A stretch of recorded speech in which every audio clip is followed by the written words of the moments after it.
Seguro de Auto Consorcio presenta CNN Prime.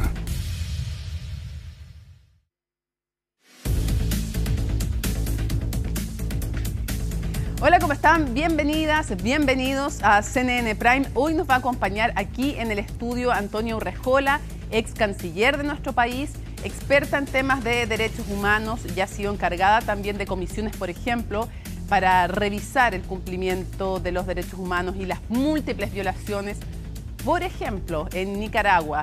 Si es que integrante también del Instituto Nacional de Derechos Humanos, muy relevante su opinión en distintas materias, bien a título personal, eso sí, así lo hemos destacado, pero tenemos mucho que conversar con ella. Pero comenzamos esta jornada con titulares.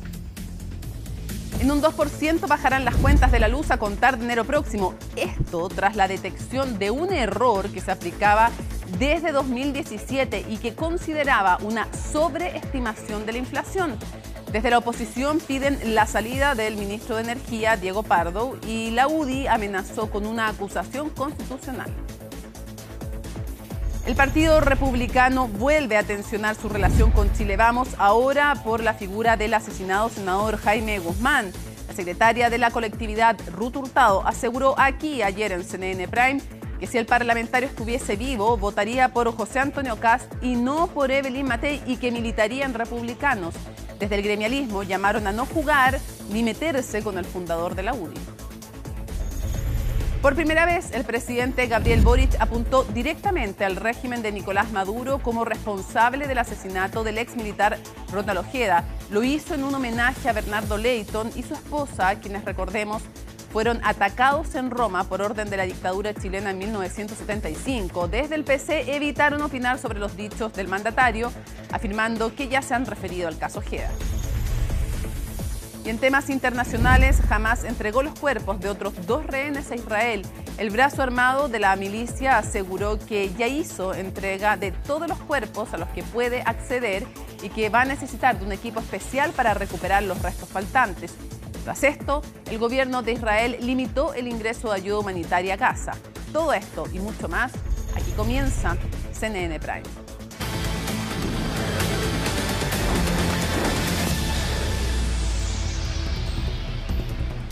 Nos sigue la formalización de los detenidos en un operativo por su presunta participación en diferentes turbazos. Felipe Hernández se encuentra en el lugar y nos entrega todos los detalles. ¿Cómo estás? Buenas noches, te escuchamos. Muy buenas noches, Mónica. Efectivamente, una audiencia que ya se extiende por cerca de 3 horas. En los próximos 3 minutos se cumplen las 3 horas de formalización de cargos en contra de 12 imputados. Más de 5 son los sujetos que componen esta organización y que son menores de edad. Incluso ya hay algunos que están cumpliendo internación provisoria en recintos para menores y que son parte de esta misma organización también. No están presentes en esta audiencia, pero sí serían parte de la misma organización. En su momento, estos sujetos que están hoy día cumpliendo esa medida cautelar para menores fueron detenidos en flagrancia en el marco de las investigaciones que se daban en torno a estos violentos hechos. Hablamos de robos con violencia, robos con intimidación, denominados coloquialmente como turbazos, encerronas, portonazos y también abordazos. 16 delitos se les imputan a estos sujetos. 15 relacionados a los que ya les he mencionado, a los turbazos, encerronas, portonazos y abordazos. Pero hay directamente uno, que es el último de los hechos que a estos sujetos se les imputan, que es el ocurrido en la comuna de Lampa, la noche o la madrugada más bien del 8 de septiembre de este año, en el que lamentablemente una víctima fue el resultado fatal de ese turbazo ocurrido en la comuna de la zona norte de la capital, que termina entonces siendo también imputado al menos a 3 sujetos que tendrían participación directa. ¿Cómo se hizo todo triangulación para dar justamente con los integrantes de esta organización? Bueno, mediante los teléfonos celulares, mediante sus redes sociales. Incluso algunos se jactaban de publicar los vehículos que eran robados en estos violentos delitos en las casas que estos sujetos violentaban, y a sus víctimas también, bueno, las subían a redes sociales jactándose justamente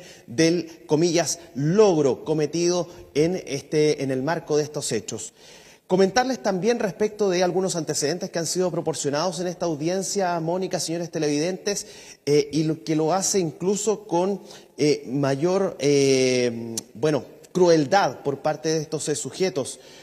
El hecho ocurrido el 8 de septiembre en la comuna de Lampa y que termina con Hugo Fernández asesinado después de haber recibido un impacto de bala por parte de uno de estos sujetos, bueno, no fue el único delito que realizaron estos sujetos después de haber ocasionado toda esta situación en la comuna de Lampa a esta familia. Bueno, estos sujetos huyen, toman la Costanera Norte y es en el trayecto, prácticamente en la intersección con Américo Vespucio, donde realizan un intento de encerrona a una víctima también que iba transitando por la misma autopista, es decir, no quedaron conformes con lo que ya habían ocasionado en la comuna de Lampa, sino que además intentaron hacer un nuevo delito de este tipo. No le funcionó, la víctima en este caso logró escabullirse, pero tampoco quedaron conformes con eso. Habían resultado frustrada esa acción y lograron realizar otro hecho minutos más tarde, kilómetros más adelante, en la misma autopista Costanera Norte. Todos estos hechos, Mónica, están siendo imputados, están todos, según lo que ha establecido el fiscal Marcelo Vargas en su larga exposición respecto de los hechos imputados a estos sujetos, bueno, estarían todos acreditados con imágenes y también con registros fotográficos y también con mensajes, porque habrían sido entonces interceptados sus teléfonos y habrían sido también, al menos a los que ya están detenidos, también vistos sus teléfonos celulares, y ahí habrían habido algún chequeo respecto de las conversaciones que tenían entre los mismos integrantes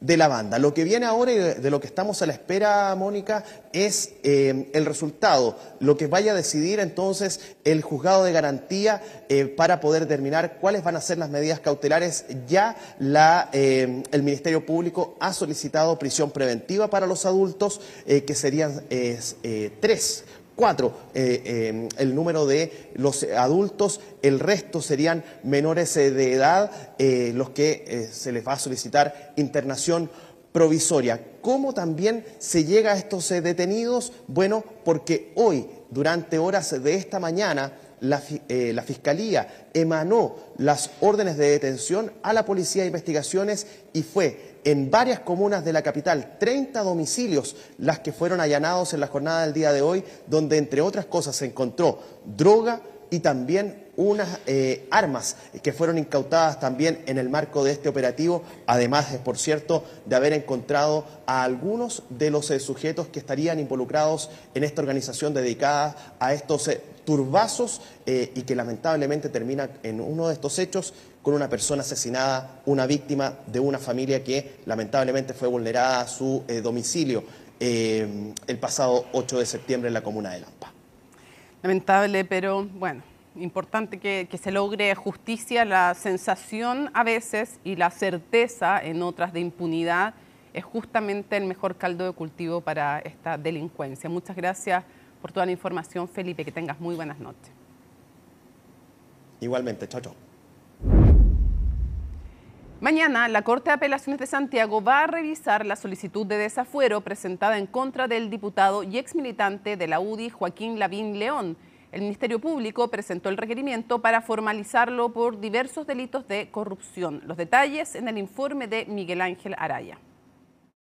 Solo señalar que aquí no se ha cometido ningún delito y esperamos que se investigue de manera rápida para que así también se pueda aclarar todo esto de manera muy rápida. A poco más de 2 años de iniciada la investigación en su contra, finalmente este jueves se realizará la audiencia de desafuero del diputado ex UDI, Joaquín Lavín León, investigado por presuntos delitos de fraude al fisco, tráfico de influencias, malversación de caudales públicos y delitos tributarios. Será la Corte de Apelaciones de Santiago el ente que defina si hay suficientes antecedentes como para iniciar una causa en contra del parlamentario.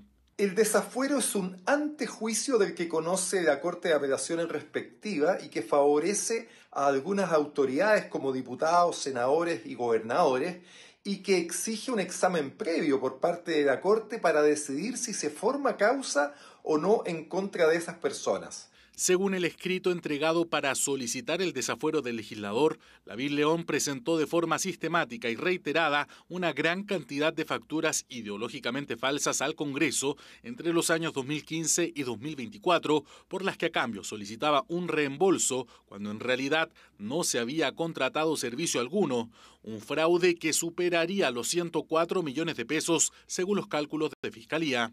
Llegó la hora en que la justicia debe actuar y esperamos que en el caso del diputado Lavín se mantenga el desafuero ordenado por la Corte para que se avance en la investigación sobre usos irregulares de recursos desde el Congreso. La justicia debe investigar y para eso el primer paso es que se concrete el desafuero. El caso cuenta incluso con querellas presentadas tanto por el Consejo de Defensa del Estado como también del Servicio de Impuestos Internos, además de la Municipalidad de Maipú. Sin embargo, el diputado ha insistido en su inocencia, llegando incluso a reclamar una persecución en contra suya y de su esposa, Katy Barriga. Yo creo que la Corte va a poder evidenciar la falta de fundamentos de la solicitud y también espero que quede en evidencia el sesgo y la parcialidad que ha tenido el Ministerio Público en su investigación. No se autorizó el 9º Juzgado de Garantía de Santiago a hacer una entrada y registro, incautación de documentación y otro tipo de elementos de carácter electrónico, tanto acá en las oficinas de la Cámara de Diputados como en su oficina distrital y en su domicilio.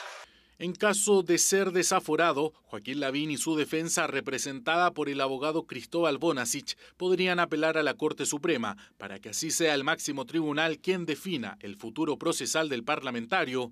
Una vez ya desaforado, se espera que la Fiscalía Metropolitana Oriente solicite al tribunal respectivo la eventual audiencia de formalización, donde comparecerá con al menos otros 3 imputados, arriesgando quedar en prisión preventiva, como ha ocurrido con otros imputados por delitos similares.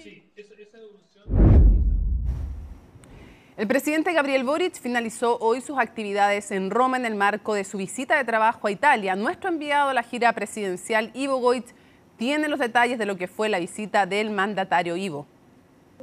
¿Cómo están? Muy buenas tardes. Vamos a hacer un resumen de lo que fueron estos días precisamente muy noticiosos, efectivamente por la gran reunión concretada el día lunes entre el Papa León XIV y el presidente de nuestro país, Gabriel Boric, en el Palacio Apostólico, donde se hablaron de varias cosas, donde se pudo tocar el tema de la exhortación apostólica publicada recientemente por el León XIV, donde da cuenta, podríamos decir, de la opinión y la visión de la Iglesia frente a la misión que tienen ellos y la misión que tienen también la sociedad en general hoy en día, con miras a los más desposeídos, a los pobres, a cómo se trata ese tema durante esta época en la que vivimos nosotros y que miran con mucha preocupación, no solamente desde la Iglesia Católica en particular, sino que cada uno de los gobiernos, y es por eso que el presidente Gabriel Boric incluso en ENADE alcanzó a citar parte de lo que había conversado con el Papa León XIV. Fue tan buena la reunión que incluso se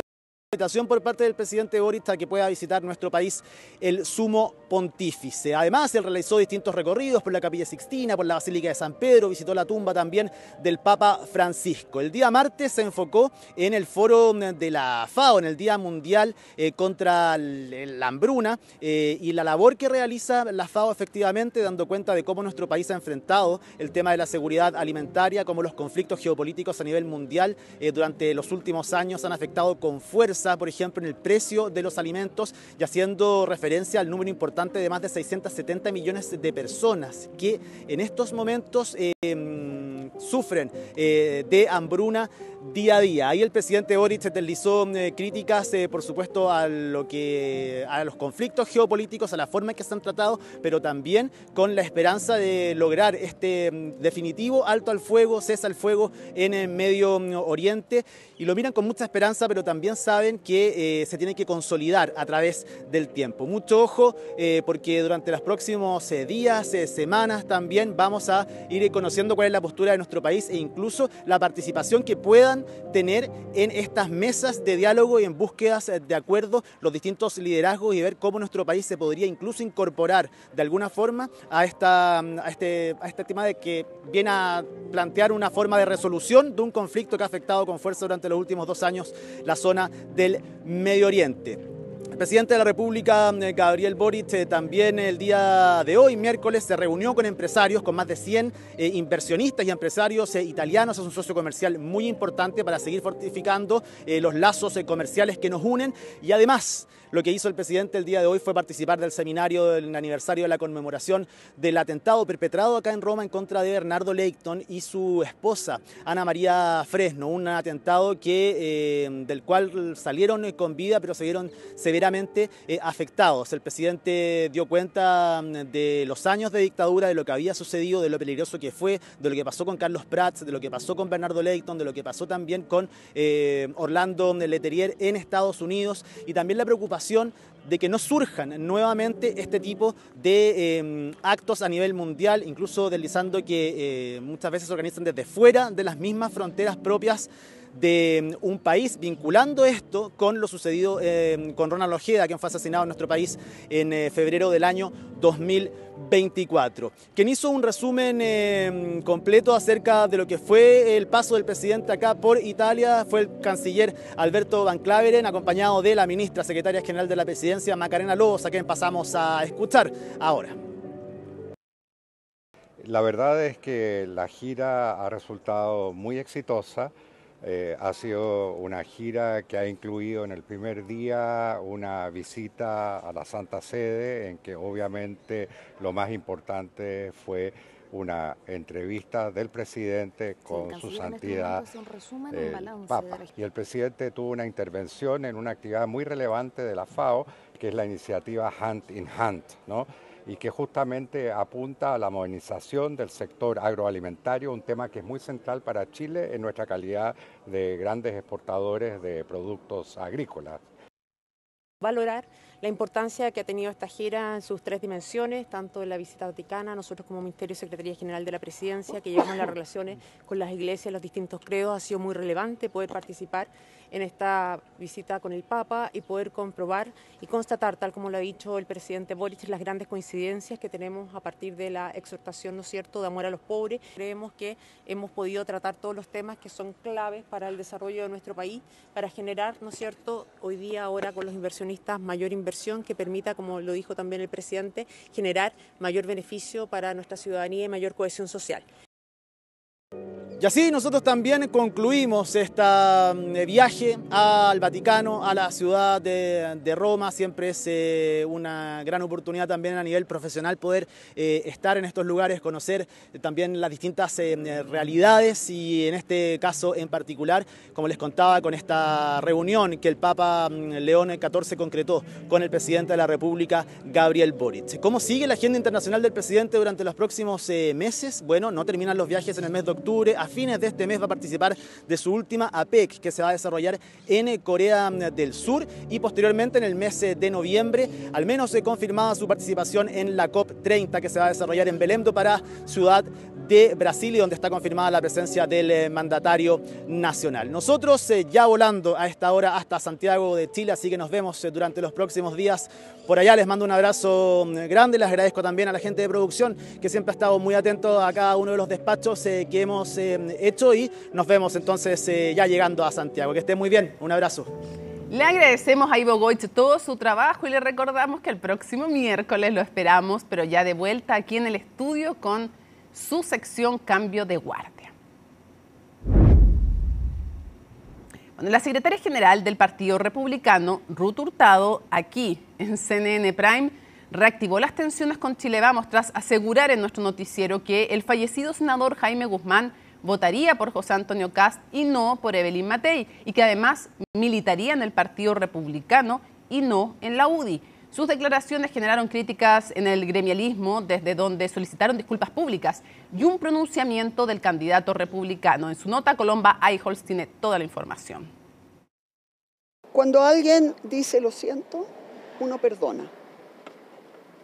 Uno perdona. Y con eso se pasa página, decía el martes la candidata en el Encuentro Nacional de la Empresa, cuando abordó las declaraciones de José Antonio Kast por los ataques que recibió en redes sociales. Una tregua entre los abanderados que sacó aplausos en el evento, pero que en cuestión de horas se vio frustrada por las declaraciones de la secretaria general del Partido Republicano en CNN Chile. Si Jaime Guzmán estuviera vivo, ¿por quién votaría? Sí. Está clarísimo. A ver. Sí, por José Antonio. ¿No por Evelyn Matei? No por Evelyn Matei. ¿Y por qué? ¿Por qué para usted es clarísimo? Porque defendieron los mismos ideales y porque tenían bases programáticas muy parecidas. Las que, según Hurtado, no coinciden tanto con las de Matei, quien, de acuerdo a sus palabras, ha tenido demasiados giros hacia el centro y eso le hizo perder en algún minuto la dirección. Incluso, según su percepción, si Jaime Guzmán estuviera vivo, militaría en el Partido Republicano y no en la UDI, y que su renuncia al gremialismo se habría dado junto a Kast en 2016. A mí lo que más me llama la atención es que alguien crea saber qué es lo que piensa una persona que está fallecida. Yo no sé, yo por lo menos no soy medium. Por su parte, la Fundación Jaime Guzmán solicitó resguardar la memoria del ex senador, evitando su instrumentalización en debates partidistas o electorales. A través de una declaración pública, expresaron que la UDI, partido que fundó y al que dedicó sus últimos años, fue su principal obra política y el espacio desde el cual buscó encarnar sus convicciones. Yo no sé con qué autoridad dice ella por quién votaría Jaime Guzmán. Yo tampoco voy a caer en lo que critico, pero vayan y pregunten a los familiares y amigos y se van a dar cuenta que Ruth Hurtado no tiene la razón. Yo quiero decirlo fuerte y claro a Ruth Hurtado, secretaria general, a quien le tengo aprecio y cariño porque es de mi región, que no se meta con la figura de nuestro mártir y fundador. Y espero que le haga caso a su candidato, que dé por superado los ataques, pero nosotros no vamos a permitir que se siga jugando con la figura de un difunto asesinado en democracia por defender los valores y principios de la UDI. Partido que exigió una inmediata disculpa pública de la secretaria general del Partido Republicano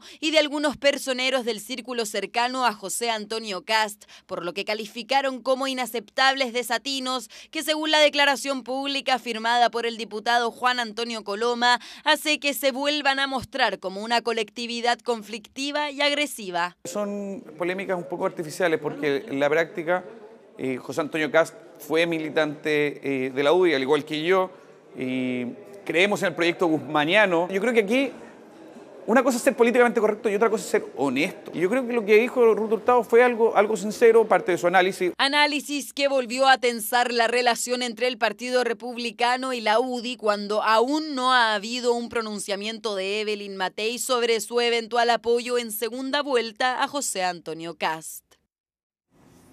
Bueno, está en nuestro sitio web la entrevista completa que hicimos ayer a Ruth Hurtado, secretaria general del Partido Republicano, para quienes nos preguntan por redes sociales cómo acceder a ella. Pausa y al regreso, la ex canciller Antonio Urrejola aquí en CNN Prime.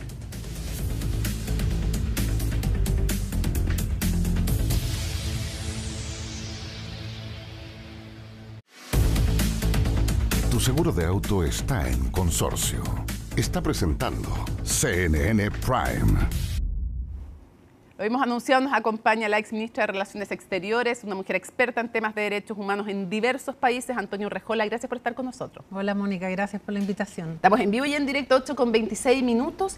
Quisiera primero llevarle uno de los temas de la jornada y son las declaraciones que hace el presidente de la República, Gabriel Boric, en relación a Venezuela, ya vincular directamente a la dictadura de Maduro con las sospechas que hay respecto del crimen del ex militar Ojeda. ¿Cuál es su opinión al respecto? Bueno, yo no tengo todos los antecedentes que llevaron al presidente a hacer esa afirmación, pero no me cabe la menor duda, viendo todo el contexto, que hay antecedentes de sobra. Recordemos que el año pasado, si no me equivoco, Carolina Toá incluso anunció que habían presentado algunos de estos antecedentes ante la Corte Penal Internacional. Claro, y el canciller los llevó en persona. Y el canciller los llevó y por lo tanto yo creo que está en ese contexto. Y me parece que es bien importante la declaración del presidente porque fue además en el contexto del atentado contra Bernardo Leyton en Roma y un poco decir que las dictaduras, los gobiernos autoritarios y todo lo que fue la represión transnacional que se conoció en el Cono Sur durante las dictaduras militares sigue presente, y no solo en el caso Ojeda. Este año vimos el asesinato de un ex sandinista en Costa Rica, que también está refugiado en Costa Rica, y por lo tanto me parece muy importante como un llamado de atención y de alerta para los gobiernos democráticos. O sea, ¿le parece que es una dictadura que está ocupando el perseguir fuera de su territorio, extraterritorialmente o sea, yo no tengo todos los antecedentes para decir si está ocupando todos los mecanismos para poder reprimir afuera, pero sí todos los antecedentes indican, y estoy completamente de acuerdo, que se trata de una dictadura. Y hay antecedentes a lo menos serios en este caso, en el caso Ojeda, ¿le parece? Sí, efectivamente, y hay otros antecedentes que están ante la Corte Penal Internacional contra Maduro y otros jerarcas del régimen. Me refiero a antecedentes en el sentido de que hay una motivación política y que vendría del régimen de Maduro en este caso. Yo no tengo los antecedentes, pero me quedo con las palabras del presidente y también... Que hay indicios serios. Que hay indicios serios, sí. Ya. Ahora, justamente también en relación con Venezuela se da el premio Nobel a María Corina Machado. Para quienes no lo sepan, la principal líder de la oposición junto con Edmundo González, de la oposición venezolana. ¿Qué le pareció el sentido de ese premio?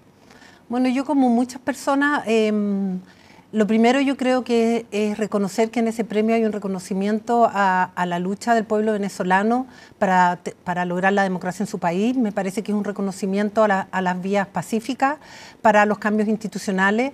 Ella representa, no es un premio a ella, es a lo que ella representa respecto a una dictadura que lleva muchísimos años, y de esa perspectiva a mí me parece que es un reconocimiento muy importante. Pero también me hago cargo de las críticas que hay respecto del rol que ella jugó en el pasado y las declaraciones que ella tiene del 2018, donde ella no llama, porque aquí creo que es importante, ella no llama intervención militar. Ella lo que pide es una intervención humanitaria. Pero vaya uno a saber exactamente qué quiere decir con eso. Yo espero que a partir de este premio... ¿Pero eso invalida el merecimiento del premio? Para nada. Y me parece que hay que centrarlo en eso. Hay que centrarlo en una lucha pacífica y democrática con todos los elementos adversos, porque recordemos que ella fue proscrita para poder participar en las últimas elecciones junto con otros miembros de la oposición, y así toda la oposición se organizó y logró, lo que da cuenta todos los observadores extranjeros, lograron un triunfo. Otra cosa es que el régimen no lo reconoció. Y creo que ese es el reconocimiento, que para lograr la democracia es fundamental una lucha unida, como lo que sucedió en Chile, por la vía pacífica. Y yo creo que ella va a tomar eso como un mensaje para otras batallas que tengan que dar, y espero que así sea, pero hay perseverar en esa vía. Sí, perseverar en esa vía. Antonia, yo le pregunto porque ha llamado mucho la atención que no quiero desmerecer la importancia de un canciller, usted lo fue en nuestro país, ¿no? Pero que sea solo el canciller y que no sea el presidente Boric el que felicite a María Corina Machado. Bueno, ahora que tiene más libertad para opinar sobre eso, porque si fuera canciller me tendría que decir, no, llegaría el mensaje. Claro. Yo hoy día escuché al canciller Van Claveren y creo que en materia internacional es el canciller el que tiene que dar ese tipo de mensaje. Ahora, independientemente de las interpretaciones, Mónica... Pero no está impedido el presidente no está impedido de hacerlo en lo absoluto. ¿Sabe por qué se lo digo? Para ser bien transparente. Porque hemos visto al presidente, y no estoy criticándolo por eso, pero hemos visto al presidente felicitando a una cantante, a un artista, a deportistas, y que está muy bien, me parece lógico. Cualquier chileno o cualquier, no sé, agente internacional que tenga un logro destacado en pro de valores positivos, me parece que da lo mismo de donde venga, es interesante que se le felicite. Entonces la pregunta es, cuando es un premio Nobel de alguien que está luchando contra una dictadura calificada a sí mismo, después de largo tiempo, pero calificada finalmente por este gobierno de esa manera, llama la atención que el presidente no la felicite. Sí, probablemente llama la atención, pero yo me quedo con el tema sustantivo, y es la posición del presidente respecto de Venezuela. Es decir, yo creo que eso es lo importante. O sea, él ha sido muy claro que se trata de una dictadura, y ha sido muy claro en la necesidad de que exista democracia. Mira, recordemos que para las elecciones del año pasado, el primer presidente que sacó un tuit sobre el resultado de las elecciones en Venezuela fue el presidente Boric. Independientemente de las demás interpretaciones, entiendo perfectamente lo que me está diciendo Mónica. ¿A usted le hubiera gustado que el presidente felicitara a María Corina Machado? La verdad es que no. ¿Hubiera sido significativo? Ni siquiera yo había tomado nota del tema hasta que hoy día... No, de verdad. Hoy día yo escuché las declaraciones del canciller y recién ahí me di cuenta que él no lo había saludado. Sinceramente yo no me había dado cuenta. ¿Sería significativo? Yo creo que sería significativo por la lucha del pueblo venezolano, pero... Que el presidente la saludara al mismo. Sí, pero me parece que lo importante no es eso, y me parece que lo importante es la posición que ha tenido el presidente, y me parece que probablemente, y aquí estamos haciendo política ficción, que también puede haber un tema respecto a las posiciones que haya tenido sobre las intervenciones... En el pasado. Humanitarias, en el pasado, y también las entrevistas que ha dado en estos días, que no han sido del todo claras en el fondo. Entonces yo creo que está haciendo respecto un poco... si se justifica o no una intervención externa armada. Sí. Ya. Ok. Sigamos avanzando, pero en la misma línea, porque usted además maneja todo lo que ha sido la política exterior del país en el pasado, cuando usted era canciller, ¿no? ¿Le llama a usted la atención o no que este gobierno, como gobierno, aún no haya calificado ni el presidente como dictadura a Cuba? Habiendo sido tan claros con Nicaragua, habiéndole costado, pero finalmente habiendo sido claro respecto de Venezuela, me imagino que usted califica de dictadura a Cuba. Yo sí creo que es una dictadura, pero yo creo que hay una historia de Chile con Cuba que hace, y de la izquierda chilena que hace más difícil confrontar al régimen cubano. Y por otro lado... Hay una historia casi emocional de la izquierda chilena. Yo estoy segura que tiene que ver con eso. Ahí. Y tiene que ver también con el rol que tiene Estados Unidos respecto de Cuba hoy día, porque independientemente yo califico a Cuba como una dictadura, pero independientemente de eso nadie puede desconocer el rol que tiene Estados Unidos respecto de la situación en Cuba hoy día, sobre todo en materia de acceso a alimentos básicos como el alimento o remedio, y ahí hay un rol importante. Entonces creo que ahí hay un tema que no es solo racional, hay un tema también emocional, pero también el rol que cumple Estados Unidos con Cuba hoy día. Ahora, lo coherente, no solo respecto de Chile, sino de cualquier país, ¿no sería calificarlo como una dictadura? Sí, efectivamente.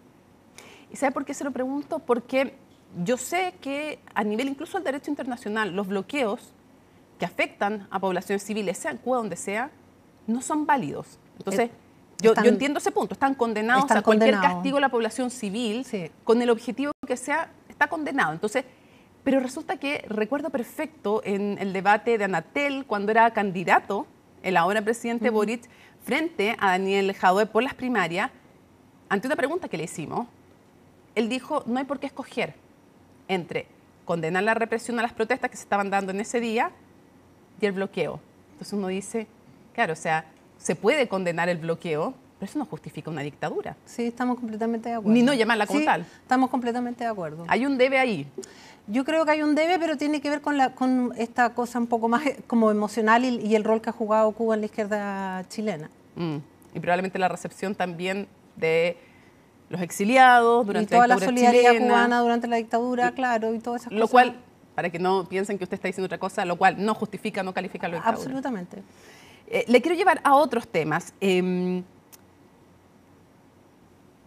el punto de vista de las relaciones internacionales, se me fue un tema con Venezuela. ¿Usted cree que mientras hay una dictadura en Venezuela, se deben restablecer, si es posible, las relaciones diplomáticas? Yo, en general, a ver, me parece que las medidas bueno, en el caso de Chile no fue Chile, sino que fue Venezuela. Sí, cuando expulsaron además a todos los diplomáticos. Sí. Pero en general, a mí me parece que el rompimiento de relaciones diplomáticas, si bien es una señal para la gente que está dentro, que está siendo víctimas de la dictadura, no sé hoy día el nivel de presión que tiene, como sí lo tuvo, por ejemplo, durante la dictadura de Pinochet al inicio después del golpe de Estado. ¿Era más efectivo en esa época, dice usted? Yo creo que había una presión internacional más fuerte y me parece que romper las relaciones diplomáticas se entienden en un contexto de presión internacional y no por sí sola. Y dicho lo anterior, en el caso particular de Chile con Venezuela, me parece que hay que tomar en consideración también la cantidad de venezolanos que están en Chile y de esa perspectiva yo creo que hay que ser un poco porfiados en insistir tener relaciones, aunque sean al más bajo nivel de encargado de negocios, porque hay que resolver un conjunto de otras situaciones que tienen que ver con los migrantes venezolanos, como también tienen que ver con las investigaciones que hemos visto, como el caso GEA. Perfecto. O sea, usted perseveraría en intentar retomar algún grado de relaciones, Sí. tal vez no diplomáticas, pero que Sí. permitan desde visado, también intercambio de información y todo Sí. aquello. La cambio de tema, candidatura de la expresidenta Bachelet. ¿Qué le pareció ese anuncio? ¿Es una buena decisión? ¿Y qué posibilidades reales tiene? A ver, voy a partir por lo primero. A mí me parece que es una buena decisión. Me parece que la presidenta tiene una trayectoria que no voy a empezar aquí a detallar porque todos saben la trayectoria que ella tiene, que da cuenta por sí misma de que tiene todas las credenciales para ser secretaria general de Naciones Unidas. Me parece que coloca más a Chile en un nivel internacional importante, independientemente del resultado. Pero por el liderazgo que ella tiene, por lo que ella representa, no solo ella representa su propia carrera diplomática y presidencial, sino que representa a Chile y creo que es importante. Ahora, dicho eso, yo creo que está difícil, pero lo que sucedió ayer con el canciller chino a mí sinceramente me sorprendió. No todos deben saber, pero destacó el rol y la jerarquía a nivel internacional de la expresidenta. Sí, y uno de los temas cuando empezó a sonar el nombre de ella, a propósito de que quien quiere ser secretario general tiene que pasar el veto de los 5 del Consejo de Seguridad. Siempre se ha hablado de China por una parte, por el rol que ella tuvo como en la oficina del alto comisionado respecto de China y de Estados Unidos. Entonces a mí me sorprendió porque incluso el canciller chino, después de recibirla ayer, señaló algo de que ella en su rol de alta comisionada, creo que dijo, operó con justicia o algo así. Y recordemos que cuando ella sacó el informe sobre China, dijeron, no recuerdo las palabras textuales, pero que esto era una operación de la derecha occidental, que era sesgado, es decir, hubo muchos ataques a ese informe. Entonces, yo creo que la señal política ayer fue bien importante respecto de China. Ahora, ¿el apoyo de China no significará justamente el veto de Estados Unidos? Veto que se podría ganar igual, digamos. No es que sea políticamente afín a Donald Trump. Sí, yo creo que el apoyo de China no tiene como corolario, ¿cierto?, que Estados Unidos la va a vetar. Yo creo que ahí Estados Unidos va a tomar una decisión en orden de la misma candidatura de la presidenta Bachelet, como también lo que hemos visto en los meses que lleva el presidente Trump en ejercicio, del contexto de cuando esto se dé, porque claramente es un poco impredecible. Y hablando justamente del contexto, cuando esto se dé, porque lo va a terminar de impulsar o no una próxima administración, no esta. Aquí se produce la presentación, parte del proceso de campaña, por decirlo de alguna manera, pero no llega hasta el final. ¿Usted se imaginaría que un gobierno de oposición al actual gobierno, a la actual administración, no impulsara la candidatura de Michelle Bachelet y fuera una candidatura de una chilena sin respaldo de su gobierno? ¿Cómo se vería eso? Se vería horrible y hablaría de la mezquindad de quien esté ejerciendo la presidencia en ese momento, porque o sea, insisto, la presidenta no solo fue presidenta 2 veces en Chile, sino que ejerció además cargos internacionales y tiene un reconocimiento internacional, y me parece que el próximo gobierno, sea del color que sea, tiene que ver precisamente esas credenciales y lo que implica para un país como Chile llegar a ese nivel en un órgano internacional como es Naciones Unidas, un país que es pequeño, donde el multilateralismo es fundamental para un país como nosotros, y que una chilena llegue a ese cargo, me parece que es un orgullo nacional. Y ahí yo me quedo con las palabras del presidente del Senado. Cuando el presidente Boric anunció esta candidatura, él fue el primero en salir a pedir que no hubiese mezquindad y que debe ser un orgullo para Chile. Y hablando de mezquindad, se me ocurrió cuando usted lo estaba diciendo, no lo había pensado, y tuve que de hecho buscar aquí el cargo porque no me acordaba del organismo. Ricardo Fábregas, que estuvo en cargos de la administración de Michelle Bachelet y también de Ricardo Lagos en el área de la salud, él dice que lo habían postulado y le habían confirmado que lo iban a postular a secretario ejecutivo de la Horas CONU de Salud, que es un organismo internacional, que es el organismo andino de salud y que coordina el Ministerio de Salud de Bolivia, Chile, Colombia, Ecuador, Perú y Venezuela. Y que lo llaman y le dicen, usted está apoyando a Mike Nichols en su campaña presidencial, así que se retira su candidatura, no la vamos a apoyar. ¿Corresponde eso? No recuerdo eso, no tengo los antecedentes, sé quién es. O sea, él. acaba Sí, de pasar hoy día, pero corresponde que las candidaturas dependan de... O sea, ¿hay que ser partidario del gobierno para que el gobierno impulse una absoluto, candidatura? las candidaturas son candidaturas de países, de porque Estado, son ¿no? de Estado. Pero así como usted me señala ese ejemplo, hay otro ejemplo que yo creo que es necesario señalar ahora, que es el ex canciller Andrés Alamán. Recordemos que al finales del gobierno del presidente Piñera él fue candidato a la CEGIP, que están en la Secretaría, que están en España, en Madrid, y ahora él va a la reelección y él pidió el apoyo de Chile y Chile lo apoyó. Claro, ahora yo hago el punto de que esta es la versión que ha entregado Ricardo Fábrega, que dice que lo llamaron, que viene la información oficial del gobierno, que de la subsecretaría le dicen retirar la candidatura porque usted apoya a Mike Nichols. Hay que esperar la versión, es cierto, de él, del ministerio, de la ministra y del propio gobierno, pero lo pongo sobre la mesa como un caso que de confirmarse... O sea, de confirmarse, yo creo que no, o sea, en primer lugar, de confirmarse el no apoyo, habría que ver cuáles son las razones. Si las razones porque apoya la candidatura de Mike Nichols, me parece que absolutamente no corresponde. Si la razón tiene que ver con cómo lo ha hecho él en ese cargo y una evaluación negativa, o eventualmente, porque recordemos que las candidaturas a los organismos internacionales requieren un aparataje del Estado, hasta las más pequeñas, que eventualmente hay una evaluación de que ese órgano no hay un interés hoy día para Chile. Ahora, lo que sería contradictorio, si es cierto la versión que trae el de la tercera, que dice que estarían postulándolo en vez de él al ex subsecretario Arao, claro, ahí sería como... Sí, totalmente. No he visto la noticia, pero sería como acuerdo, raro. Sí, otra cosa si no había plata, otra cosa que no sea prioridad o claro, cosas así. Pero sacar a uno y poner a otro... absolutamente de acuerdo. Sería raro.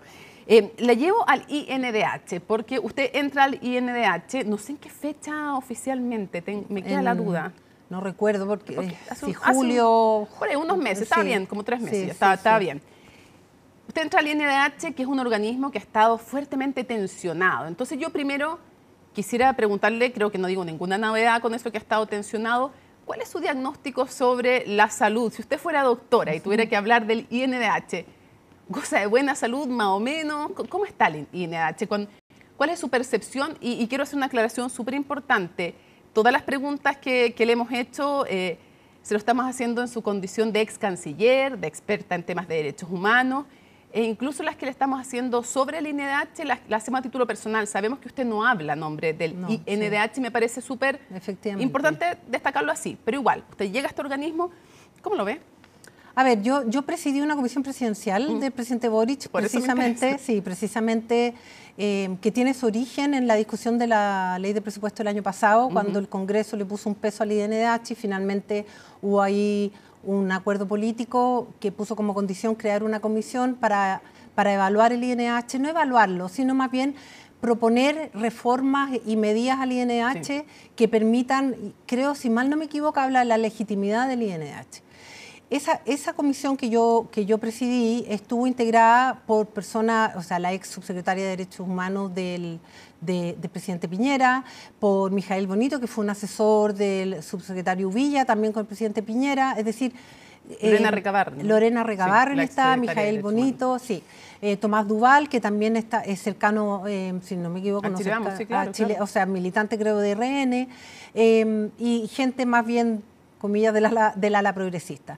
Yo ahí quiero destacar que nosotros ahí tuvimos una conversación bien franca entre nosotros, recibimos a organizaciones de la sociedad civil, recibimos a consejeros, recibimos a funcionarios del INDH, recibimos también a distintos órganos internacionales ligados a las instituciones nacionales de derechos humanos. Y me parece ahí que nosotros logramos un diagnóstico que es un diagnóstico más bien general, y es que efectivamente el INDH está desgastado, se ha polarizado, todos los órganos colegiados en algún momento tienen una polarización y eso no es exclusivo del Instituto Nacional de Derechos Humanos. O sea, se divide políticamente en el fondo cuando tienen que enfrentar una materia. Una crisis grave como fue el estallido social, y ahí a mí me parece que es incluso natural y obvio que existe una división, porque hay posiciones diversas cuando tú enfrentas estas graves crisis de derechos humanos. Pero dicho eso, a mí me parece que el INDH requiere de ciertas reformas, sobre todo relativas a la gobernanza. Y cuando hablo de gobernanza, por una parte me refiero a que tiene un modelo que es un poco complejo, que el director del INH, que a su vez es consejero, él está a cargo de la gestión, de la gestión administrativa interna, está a cargo de las decisiones políticas, es quien preside el Consejo, y de esa perspectiva nuestra primera propuesta es que hay que dividir esas funciones. Yeah.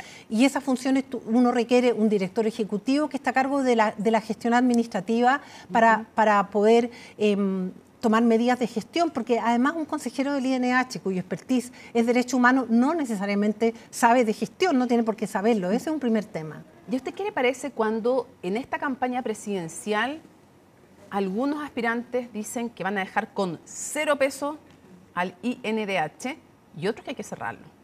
A mí me parece lamentable porque creo, y ahí, además quienes plantean eso tienen posiciones políticas. Por ejemplo, estábamos hablando al inicio de Cuba, estuvimos hablando de Venezuela, yo comenté el caso de Nicaragua. Esa misma gente denuncia las violaciones a los derechos humanos en esos 3 países por estar relacionados, ¿cierto?, a la izquierda. Yo creo que son dictadores independientemente de su posición política, pero independientemente de eso, esa misma gente yo estoy segura que se daría cuenta que en países como los que acabo de mencionar, una institución nacional de derechos humanos, llámese INDH, llámese Defensor del Pueblo, porque tienen distintos nombres, tienen distintos mecanismos institucionales, sería relevante porque es un contrapeso a los regímenes autoritarios, es un contrapeso para poder denunciar las violaciones de los derechos humanos al interior de los países, y sirve además como una voz hacia afuera en los distintos órganos internacionales de protección de derechos humanos.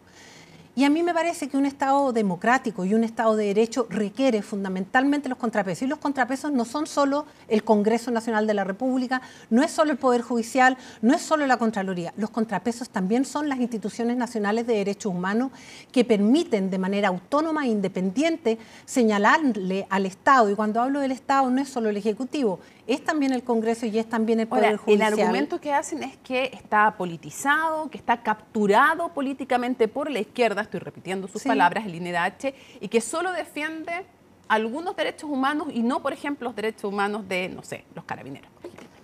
A ver, en el caso concreto de los carabineros tienen derechos, como todo el mundo tiene derechos, pero son agentes del Estado. Y cuando en el uso de sus funciones cometen delitos, cuando cometen delitos, por ejemplo, tenemos varios casos, ¿cierto?, de corrupción o cosas así, nadie habla de los derechos de los carabineros. Todo el mundo supone que hay que investigar y sancionar si son responsables o no sancionar si no son responsables. Bueno, cuando ellos cometen violación a los derechos humanos como agentes del Estado, necesariamente tienen que enfrentar la justicia.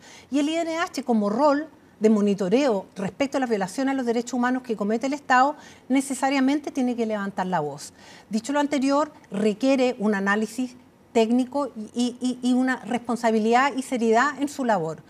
Y por eso es tan importante y lo que señalamos nosotros en esta comisión presidencial. No solo nosotros señalamos el tema de la gobernanza, esto de la dirección, sino que también que era fundamental que el Consejo, como la cabeza fundamental del Instituto Nacional de Derechos Humanos, sus consejeros y consejeras, entre los cuales me incluyo yo, sean elegidos a través de mecanismos transparentes donde la gente conozca quiénes son, cuál es su propuesta, cuál es su visión. Más transparencia. Requiere más transparencia, más participación y mecanismos de selección de acuerdo a la función que van a cumplir. Y aquí quiero subrayar, obviamente quienes están en el Instituto Nacional de Derechos Humanos tienen un requisito fundamental, tienen que conocer derechos humanos. Sí, ya, ok. Tengo un par de preguntas que ojalá alcancemos a abordar, porque ya se nos va acabando casi nada de tiempo, pero un par de cosas. Lo primero, ¿a favor o en contra de esta iniciativa que busca, iniciativa legal me refiero, que busca darle la posibilidad de tener beneficios como detención domiciliaria a presos de más de 80 años y que estén con enfermedades graves? Una iniciativa que permitiría también acceder a ese beneficio a personas que hayan violado derechos humanos. Algunos dicen que sí, otros dicen que no y otros dicen sí, pero primero que entreguen la información. ¿Qué dice usted? Yo me guío por lo que dicen los estándares internacionales en esta materia. Los estándares internacionales en esta materia dicen que los adultos mayores o personas que están con alguna enfermedad grave, que han cometido delitos comunes, tienen derecho, obviamente caso a caso, pero tienen derecho a detención domiciliaria o pena sustitutiva. Pero, y lo dicen los estándares internacionales, cuando han cometido crímenes de lesa humanidad, se requiere un examen mayor. Y ese examen mayor tiene que ver precisamente con, primero que nada, y recientemente, hace 2 días atrás, salió un fallo de la Corte Suprema. Aquí yo ni siquiera me voy a referir a los estándares internacionales. Salió hace 2 días atrás un fallo de la Corte Suprema sobre Iturriaga Newman, que está condenado a más de 500 años por la cantidad de crímenes de lesa humanidad que ha cometido. Él pidió esto y se le dijo que no. ¿Por qué se le dijo que no? Él dice que tiene una mayoría de edad, 80 y tantos años, sí la tiene, pero aduce que tiene problemas de salud. Lo que le dice la Corte Suprema, sí, tiene problemas de salud, pero usted está siendo atendido por el hospital militar. Las condiciones carcelarias son adecuadas para la realidad que usted tiene. Primer punto. Segundo punto, lo que examina la Corte Suprema es ver si en el caso de él se cumplió considerablemente la pena. Él lleva 18 años preso de 500 que ha sido condenado. Y tercer lugar, y esto es lo más importante, Mónica, tercer lugar es, ha habido arrepentimiento, él ha colaborado para alcanzar la verdad y lo otro es que no, la Corte Suprema dice que no, y por último, y aquí es fundamental, cuando estamos hablando de crímenes de lesa humanidad, también se tiene que tomar en consideración las víctimas. Claro, las víctimas entiendo la afectación a las víctimas. Se dice, bueno, pero es que la calificación de lesa humanidad se hizo recientemente y por lo tanto no caben estas violaciones a los derechos humanos en esa tipificación jurídica, pero usted dice, eso más bien es un tecnicismo. Es un tecnicismo.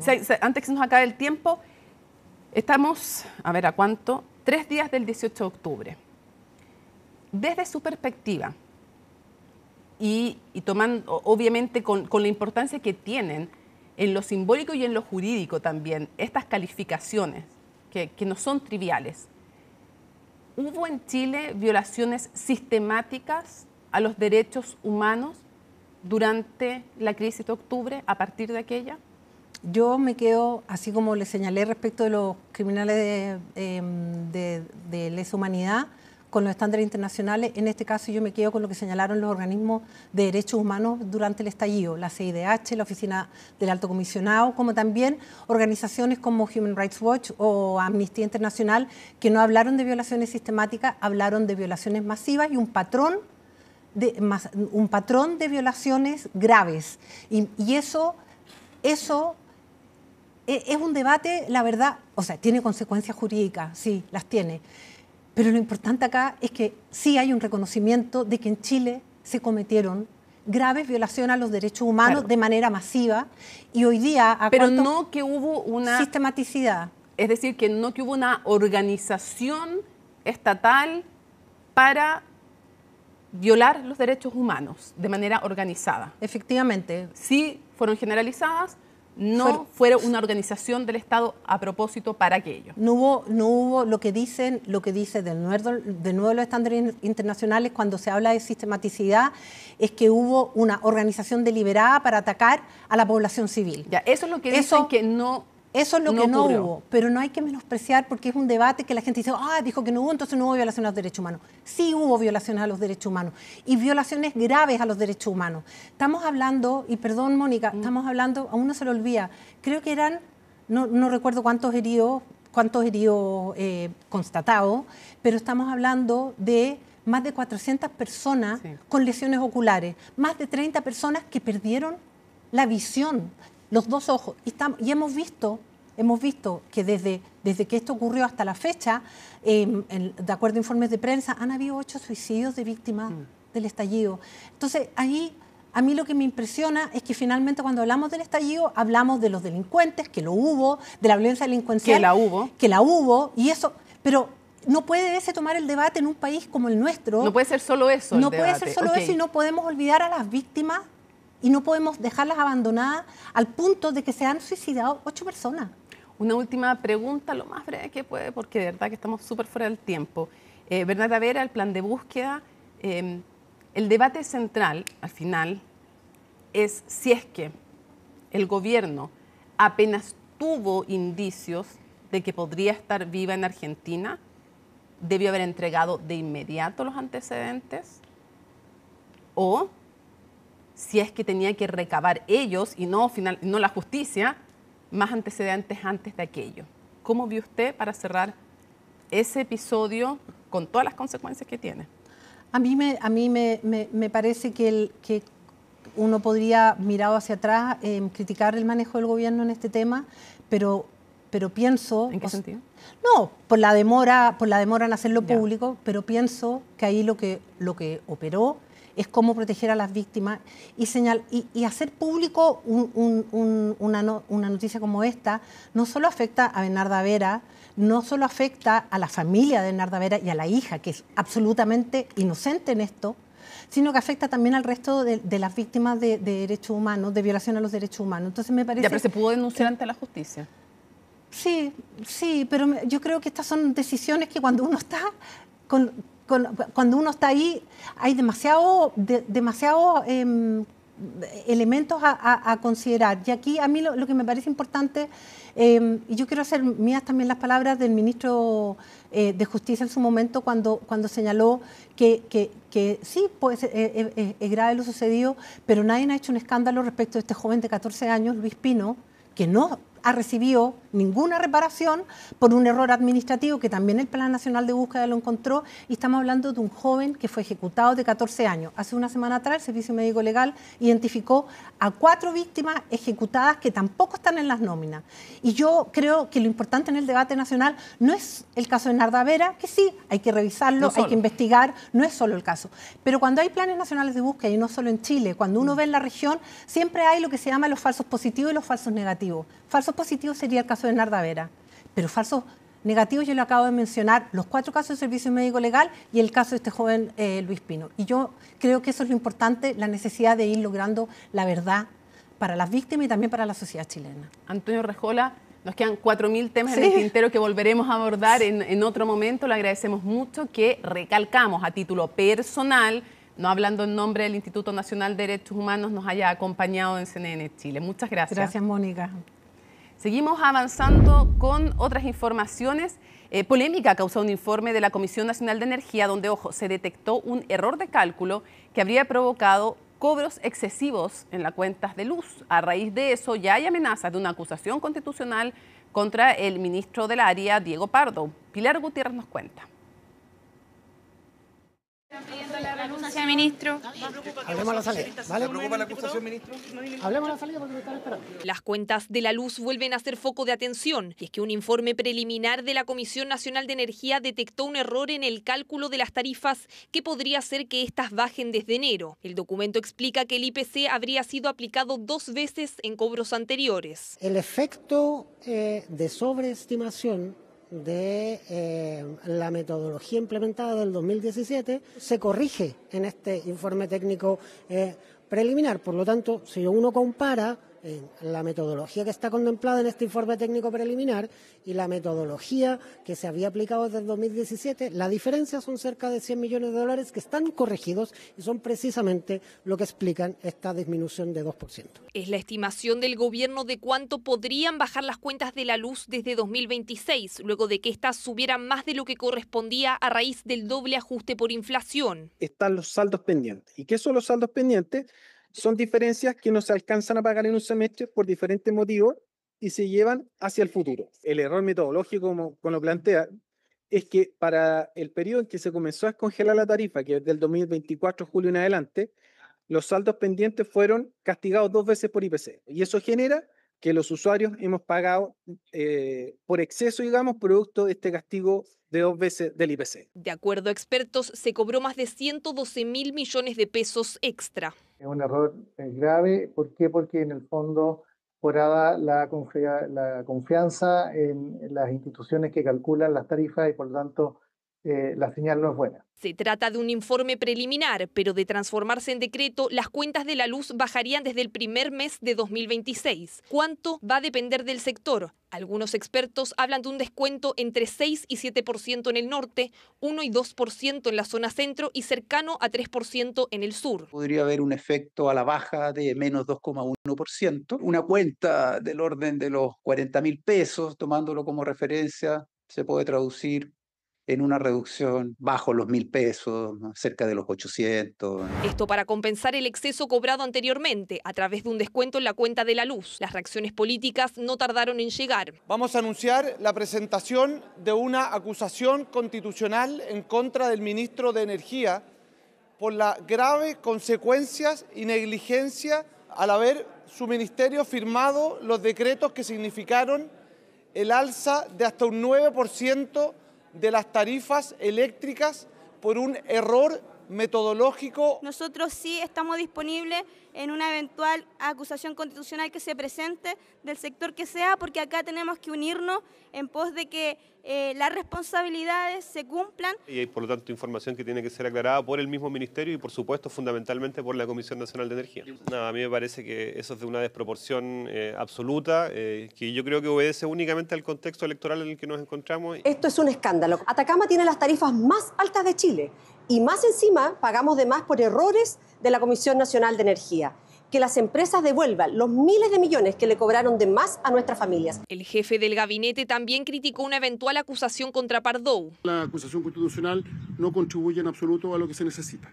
Llama la atención que cuando todavía no se da a conocer los antecedentes detallados, se anuncia en forma inmediata una acción de esta naturaleza. Con las complejidades que generó el descongelamiento de las tarifas eléctricas en su momento, como el fuerte impulso a la inflación, los candidatos también se sumaron al debate. Todos aquellos que tuvieron en cualquier época alguna responsabilidad en esto deben cesar en sus cargos y el gobierno tiene que investigar de manera urgente esta situación. Creemos que en este caso además deben asumirse todas las responsabilidades que correspondan, para lo cual esperamos que se inicien de forma transparente y oportuna todos los procesos investigativos. De verdad no lo puedo creer. Aquí no tendría nadie que estar pidiendo la renuncia ya la debieran haber presentado los responsables.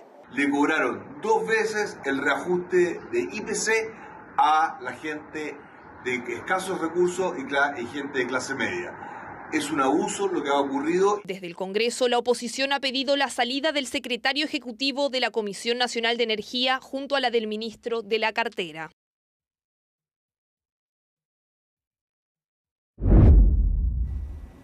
Profunda molestia ha causado el fracaso en una sesión de la Cámara de Diputados donde no se alcanzó la cantidad mínima de parlamentarios para sesionar en un día donde se iba a votar el proyecto que otorga titularidad a profesores contratados a plazo fijo por más de 3 años. Stephanie Zamora nos cuenta más desde el Congreso. Stephanie, buenas noches. Hola Mónica, muy buenas noches. Sí, durante esta jornada se dio por fracasada la sala de sesión en la Cámara de Diputados luego de que no se alcanzara el quórum reglamentario para poder continuar. A eso de las 11 de la mañana habían solamente 37 parlamentarios dentro de la sala oficial. Se tuvo que hacer una suspensión de esta para poder hacer un llamado, que sonaran las sirenas acá en la Cámara para poder entonces llamar a los diputados que se acercaran a la sala y obtener el quórum reglamentario. Sin embargo, solamente se llegó a la suma de 49 y no a los 51 que necesitaban, tanto entonces por fracasada la sala. Parlamentarios estaban obviamente preocupados de la situación y molestos con esto, luego de que se señalara que incluso habían otros diputados que se encontraban compartiendo gira por parte de los candidatos presidenciales y por eso no se encontraban en su trabajo legislativo durante esta jornada. Al respecto se refirió el presidente de la Cámara de Diputados y también el secretario general de la Cámara. Pasamos a escuchar sus declaraciones. Se cumplió absolutamente el protocolo, no es la primera vez que pasa en un periodo parlamentario, en el periodo parlamentario anterior pasó, no es lo óptimo por supuesto, pero las comisiones el día de hoy siguen funcionando exactamente igual. Las explicaciones y las multas son a nivel personal, o sea, cada parlamentario en su fuero interno tendrá que dar las explicaciones y las multas serán con respecto a las personas que no estaban en la sala, que no tienen un justificativo, por ejemplo, acusación constitucional o comisiones en el Senado. Para mí no es grato estar haciendo este punto de prensa como presidente de la Cámara de Diputados, para nada es grato, pero es algo que reglamentariamente se debe cumplir. Sí, el reglamento establece que son 5 minutos, se llaman, ustedes vieron en las pantallas que está suspendida la sesión, hay un reloj que está corriendo en la sala de sesiones, cuando ese reloj llega a 0 dice fracasada la sesión y el presidente, conforme al reglamento, la declaró fracasada. Y después viene el libro de registro de lo que están, nosotros tenemos cámara de todos los diputados que estaban en ese minuto en la sala y a esos los exhibimos, por supuesto, de la multa y también aquellos que hayan estado en actividades oficiales de la Cámara, en comisiones, que son 2. Otra de las personas que también se encontraban molestas eran los profesores que se encontraban en ese momento dentro de la sala, quienes venían por el proyecto de ley que otorga titularidad en el cargo a profesores contratados a plazo fijo. Ellos también trataron como una vergüenza la situación ocurrida durante esta jornada y al respecto se refirió Mario Aguilar, el presidente entonces del Colegio de Profesores. Escuchemos. Quiero expresar a nombre de los profesores y profesoras de Chile nuestra indignación por lo que ha ocurrido. Hemos viajado, hay dirigentes que vinieron desde regiones para estar presentes en esta sesión, hay miles de profesores y profesoras estaban siguiendo la sesión porque hay mucho interés en el proyecto que debía votarse hoy día, pero aquellos irresponsables y aquellas irresponsables que debiendo estar y no teniendo una justificación están ausentes de esta votación, nosotros queremos expresarles nuestro repudio. Esa es la palabra, repudio, porque es una vergüenza lo que ha ocurrido. Finalmente se hizo una lista entonces para corroborar quiénes se encontraban dentro de la sala en el momento de que se da por fracasada, para así también saber quiénes eran los parlamentarios que faltaron y obviamente estos deben excusarse para saber si es que sus excusas van a ser aceptadas o no. De no serlo, recibirán una multa del 2% de su sueldo, el equivalente a aproximadamente a 150.000 pesos, donde entonces van a quedar registrados por no asistir a esta sala. Parlamentarios también se refirieron a esta situación ocurrida durante esta jornada. Escuchemos. Lo que ha pasado sin duda es bastante impresentable. El deber de todos los parlamentarios es estar presentes en la sala, es venir al Congreso. Yo tengo un 99% de asistencia, jamás he faltado por situaciones injustificadas. Pero lo que me preocupa es que hemos visto incluso parlamentarios que han anunciado que hoy día no iban a venir al Congreso para acompañar a José Antonio Kast en Atacama. Yo le pediría a José Antonio Kast que le dijera a la parlamentaria que no vino al Congreso, que se devuelva de Atacama, porque probablemente vamos a tener otra sesión para poder sacar adelante importantes proyectos. Me parece que hoy como Cámara de Diputados y Diputadas vivimos una vergüenza. Todos los y las trabajadores tienen que estar en su puesto de trabajo en el horario pertinente y así se fiscaliza muy duramente en el mundo laboral y no puede ser que las y los diputados incumplan este deber. Por eso el llamado que hacemos a que retomemos cuanto antes el trabajo legislativo. Bueno, es lamentable. Yo estaba adentro de la sala cuando la cerraron. Estas son las cosas que desprestigian a la política. Había parlamentarios que estaban en comisión.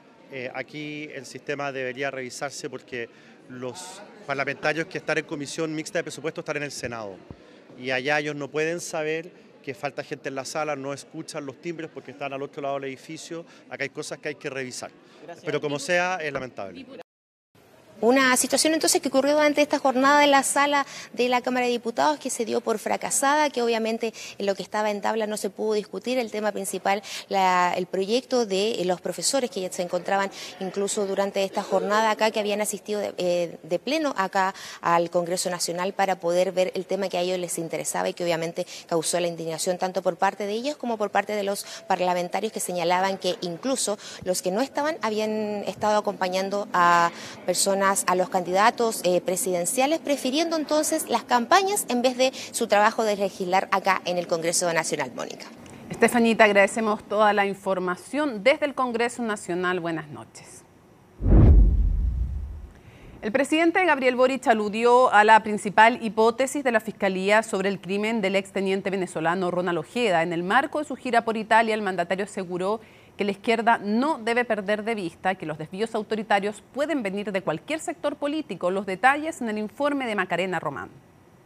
1 año y 8 meses, más de 10 detenidos y un régimen en la mira de la Fiscalía.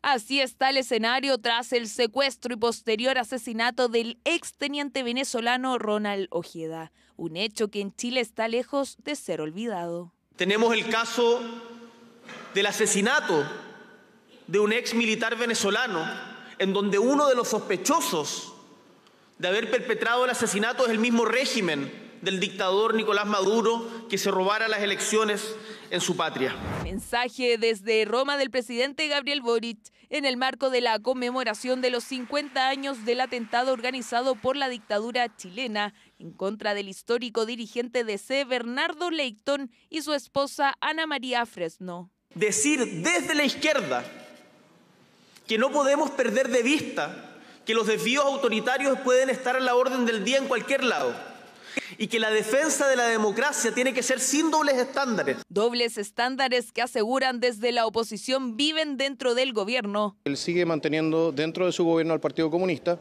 que responsabilizaba a cualquier cosa, menos al gobierno venezolano por ese asesinato. Partido Comunista que no se ha referido a las palabras del presidente. Sobre esas materias ya nos hemos pronunciado. Pese a la insistencia de CNN Chile y otros medios, a varios de sus parlamentarios no hubo postura al respecto. Vuelvo a señalarlo, no es la materia que nos convoca hoy día, sobre ese punto no nos vamos a pronunciar. Muchas gracias. Muchas gracias, muchas gracias. Es solo para que nos diga qué es lo que opina sobre ese punto en particular. Es que no lo voy a comentar si no lo he visto completo para conocer el contexto y todo eso. Y justamente por estas reacciones, la candidata a La Moneda, Evelyn Matei, emplazó a su contendora, Janet Jara, a referirse sobre el caso y si comparte o no la visión del presidente Boric. Por lo tanto, nosotros ya nos hemos expresado sobre el respecto y creo que hoy día la que tiene que contestar es la candidatura de Janet Jara. Pero yo creo que sin duda hay un respaldo hacia el presidente de la República en los temas de derechos humanos y en forma especial en este. En La Moneda insisten en la tesis que mantiene la Fiscalía sobre el posible móvil político detrás del crimen de Ronald Ojeda. La tesis que se encuentra detrás de ese secuestro y homicidio es la tesis del móvil político del cual el gobierno participa de ella y por lo mismo ha apoyado activamente la labor del Ministerio Público y particularmente la del fiscal Barros. Persecutor que en distintas ocasiones ha apuntado al segundo hombre más poderoso del régimen de Nicolás Maduro, Diosdado Cabello, quien según investigaciones sería el autor intelectual del hecho y habría pagado a integrantes del Tren de Aragua para perpetrar el secuestro y posterior asesinato de Ronald Ojeda, quien contaba con asilo político en nuestro país. Hacemos una pausa y al regreso vamos a volver a CNN Prime con muchas más noticias, entre otras temas internacionales. Pausa y regresamos. Seguro de Auto Consorcio presentó CNN Prime.